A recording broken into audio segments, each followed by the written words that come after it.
Bonjour Cédric, Bonjour Jonathan. nous sommes au salon Super Héros de Valence Exactement. et je vois que tu as écrit, donc si j'ai bien compté, 3 livres. Oui, Alors est-ce que tu peux nous parler, donc et apparemment c'est Les portes cristallines au-delà des monts, ça c'est le nom de la série. c'est ça, oui. Et Alors, donc ça parle de quoi? c'est un roman saga. Donc ça parle d'un monde parallèle qui est juxtaposé au nôtre avec d'autres mondes parallèles.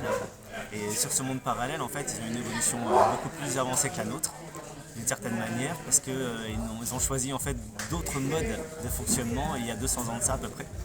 Où plutôt que d'utiliser les énergies fossiles, ils ont tout de suite utilisé l'énergie libre. L'énergie L'énergie libre. libre, c'est quoi l'énergie libre? L'énergie libre, en fait, c'est des études qui ont été faites par Nikola Tesla au XVIIIe siècle, au milieu du XVIIIe siècle. Le copain d'Edison? Voilà, c'est ça. Enfin, c'est pas vraiment le copain, c'était plutôt voilà. Oui, je sais, c'était Ouais, ironique. c'était plutôt le commis d'Edison d'une certaine manière, et Edison l'a viré après quand il s'est rendu compte qu'il était plus intelligent que lui, qu'il avait de meilleures qualités. Donc voilà, et donc sur ce monde-là, ils fonctionnent avec ces énergies libres, donc ils n'ont pas des véhicules comme nous qui sont très polluants. Voilà, ils ont des petites navettes, des petits vaisseaux qui sont un petit peu spécifiques, ou qu'ils contrôlent avec le mental. Il n'y a pas de commande ou quoi que ce soit, en fait, c'est vraiment juste la psyché en fait qui organise le véhicule et qui lui dit où est-ce qu'il doit aller. C'est comme un double corps. Et donc et de quoi parle ton roman? Alors, ce roman, il parle d'une rencontre de flammes jumelles. C'est quelque chose qui est spécifique en fait à la littérature ésotérique, donc l'occultisme, la spiritualité. Et de cette rencontre, il y a le garçon qui lui en fait découvre autre chose. En plus de cette rencontre de flammes jumelles, il découvre un portail dans le fond d'une cave. En fait, c'est la cave d'un grand manoir abandonné qui est dit être hanté. Donc les gens ont peur de ce manoir parce qu'il y a des phénomènes dedans. Donc ils n'osent pas aller dedans. Et lui, il découvre ce portail-là. Au début, il ne sait pas trop à quoi ça sert. Et finalement, petit à petit, en rencontrant d'autres personnes, il se rend compte que c'est un portail pour pouvoir voyager sur le monde parallèle.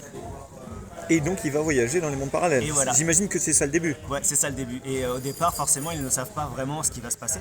Parce qu'ils ne comprennent pas, est-ce qu'il va y avoir un risque derrière tout ça? Parce que voyager sur le monde parallèle, on ne sait pas où est-ce qu'on va. Voilà, quand on va dans le passé, on sait où est-ce qu'on va. Quand on va dans le futur, on a une approximation.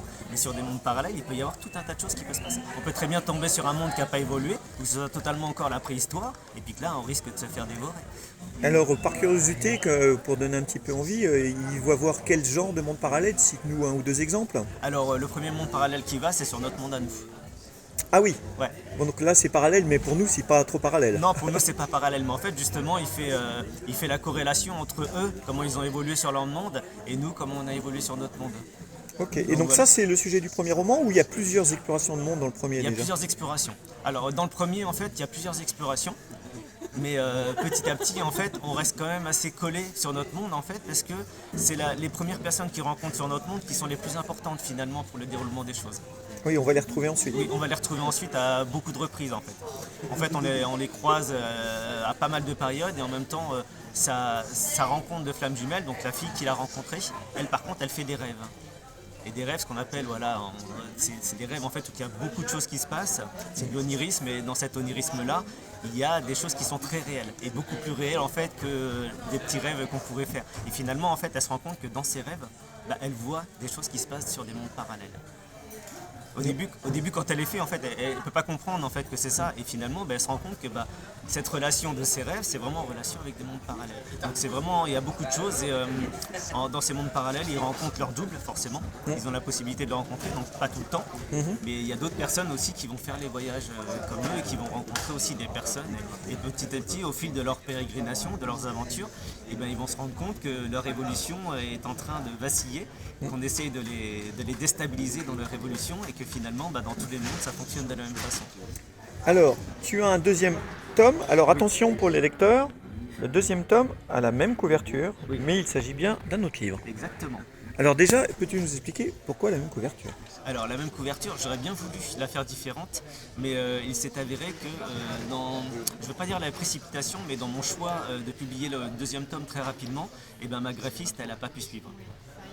Ah, Voilà. et donc, et ta graphiste, on va la citer. Oui, ma graphiste, alors c'est Nadejda Mielova, c'est pas facile à dire, c'est une Oui, puis russe. ça doit être encore plus compliqué à écrire, Voilà, oui. j'imagine. Non, ça va, c'est pas trop compliqué à écrire.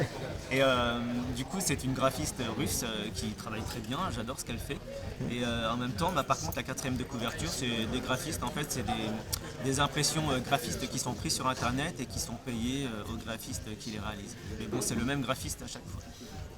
Ah oui, c'est quand même le même, ce qui Oui. donne une certaine unité quand même. Oui, oui. Oui, ça c'est bien. Alors, quand même, même si on n'est pas dans le registre de la science-fiction, puisque tu as parlé d'ésotérisme, Oui. tu as un troisième ouvrage. Oui. Alors, de quoi cela parle-t-il? Alors cet ouvrage, c'est pour le développement personnel dans la spiritualité. C'est plus axé pour les personnes qui rentrent dans la spiritualité, qui commencent à découvrir des choses un peu plus subtiles de la vie, de tous les jours et de leur corps, de leur fonctionnalité.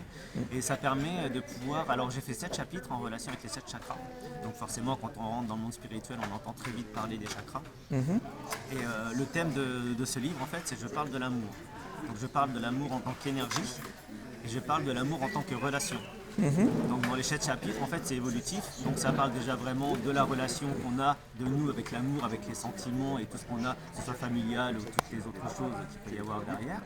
Et petit à petit, en fait, je monte dans les degrés. Je parle de la biologie. Donc je parle des 7 cerveaux du corps humain.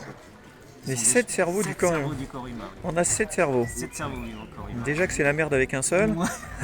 En fait, oui, voilà. Au niveau de la science aujourd'hui, il y a beaucoup de choses qui se développent par rapport à la reconnaissance de ces cerveaux qui sont beaucoup plus axés sur un modèle pour certains. C'est vraiment, on parle vraiment des neurones, en fait, des systèmes neuronaux. Donc voilà, en fait, c'est un caractère où on parle de science spirituelle, de science pragmatique, donc scientifique, et de science un peu plus morale et philosophique. Donc voilà, il y a vraiment le mélange des trois. Et dans ce modèle-là, donc on va vraiment sur l'évolutif et petit à petit, en montant dans les chapitres, on va plus vers les plans un peu plus divins des substances divines en fait au niveau de la connaissance. Donc ça parle Substance divine, donc ça veut dire que... substances divines par rapport à l'amour en fait. Oui, mais quand tu dis divine, c'est par rapport à quel Dieu? Alors c'est pas par rapport à un Dieu, moi je ne parle pas de Dieu. Bah, tu dis divin, ça veut dire que c'est lié à Dieu. Ouais, non, le divin c'est pas Dieu. Ah si, Oui. divin, c'est Non, mais- l'adjectif qui dit que ça vient de Dieu. Alors, pas un Dieu spécifique, mais un Dieu. En fait, le divin, ça vient de la divinité, de quelque chose qui est divin. Oui, Dieu, mais en quelque fait, chose qui est on dit- divin, on dit- c'est on dit quelque que les chose... dieux sont divins. Non, quand c'est une divinité, ça veut dire que c'est un Dieu. Donc c'est forcément divin, c'est lié au Dieu. Il y a des dieux qui sont pas du tout divins. Ah oui. Eh oui. Non. Non, non, regarde bien la définition. Je sais bien, mais c'est une définition. Bon, en tout cas, la suite, ça sera... La suite, c'est le tome 3. Et donc c'est prévu en combien de tomes? Alors, c'est prévu en 4 tomes. D'accord. Et donc en 4 tomes, tu clôt complètement ton histoire. Oui. Il n'y aura pas de tome 5. Non, il n'y aura pas de tome 5 et je clôt mon histoire, mais par contre, après, je ferai, pour les personnages, j'ai envie de faire quelques petites revues supplémentaires en fait pour parler des personnages de leur vie. D'accord. Avant Des l'axe. sortes de spin-off. Voilà, c'est ça, ouais. Ok, et ben merci Cédric, puis bonne continuation. Mais merci à toi aussi.